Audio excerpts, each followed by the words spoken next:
नमस्कार, आप सभी का स्वागत है क्राइम 24 लाइव न्यूज चैनल में और मैं हूं आपके साथ ममता दुबे। आइए ले चलती हूं कुछ खास खबरों की ओर।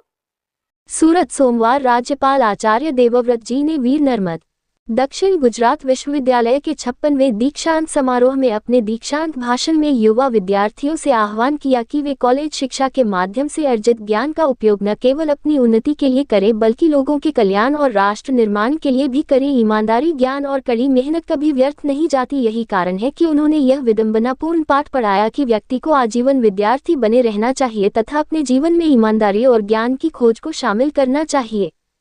स्वास्थ्य एवं परिवार कल्याण तांत्रिक उच्च शिक्षा मंत्री ऋषिकेश भाई पटेल और शिक्षा राज्य मंत्री प्रफुल्ल भाई पंशेरिया की विशेष उपस्थिति में विश्वविद्यालय के कन्वेंशन हॉल में आयोजित समारोह में राज्यपाल और गणमान्यों द्वारा 12 विषयों के 79 पाठ्यक्रमों के 10,415 युवा विद्यार्थियों को पदक और उपाधियां प्रदान की गई। इसके अलावा 44 PhD और 1 MPhil डिग्री प्रदान की गई। समारोह का मुख्य आकर्षण ये था कि सूरत के सूर्यपुर संस्कृत पाठशाला के 11 ऋषियों ने शंखनाद किया तथा 10 पृथ्वी देवताओं ने वैदिक मंत्रोच्चार, शंखनाद और तैत्तिरीय उपनिषद के श्लोकों का पाठ किया, जिससे भारतीय संस्कृति की प्राचीन गुरुकुल परंपरा पर प्रकाश डाला गया। इस अवसर पर राज्यपाल आचार्य देवव्रत जी ने कहा कि भारत की प्राचीन गुरुकुल परंपरा में भी ऋषि मुनि अपने शिष्यों को शिक्षा दीक्षा प्रदान करते थे और अंत में उपदेश देते थे कि सत्यम वद धर्मचर स्वाध्यायान्मा प्रमद, अर्थात सत्य बोलो, धर्म का आचरण करो और अध्ययन में आलस्य न करो। उन्होंने स्नातक विद्यार्थियों से कहा कि वे स्व अध्ययन और ज्ञान अर्जन में कभी आलस्य न करें।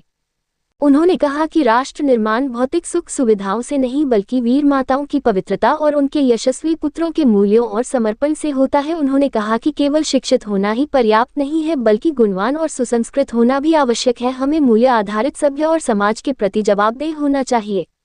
राष्ट्र निर्माण के लिए सभ्य बनना समय की मांग है।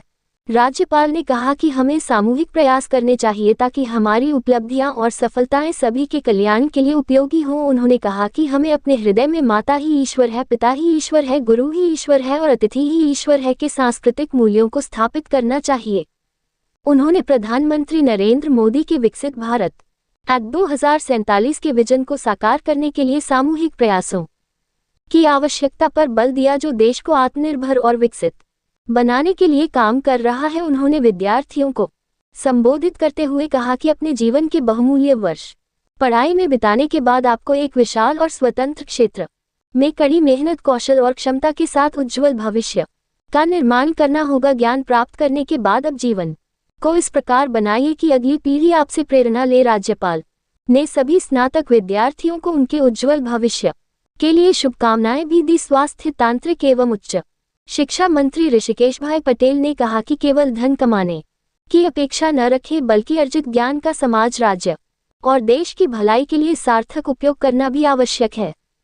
युवा देश की प्रगति की दिशा निर्धारित करें क्योंकि देश की प्रगति और समृद्धि की बागडोर युवाओं के हाथ में है। मंत्री ने पूरे विश्वविद्यालय प्रशासन को बधाई देते हुए कहा कि नर्मद विश्वविद्यालय आर्य संस्कृति और भारतीयता के मूल्यों को पुनर्स्थापित करने का काम कर रहा है और आधुनिक तकनीक के युग में विकास के रास्ते भी खुल गए हैं, लेकिन साथ ही तकनीक के दुष्प्रभाव भी व्यापक हो गए हैं। उस समय युवाओं को प्रौद्योगिकी का बुद्धिमानी से उपयोग करना चाहिए, जमीन से जुड़े रहना चाहिए तथा अपने प्राचीन मूल्यों को त्यागे बिना उज्ज्वल भविष्य के निर्माण के लिए उपलब्ध अवसरों का उपयोग करना चाहिए।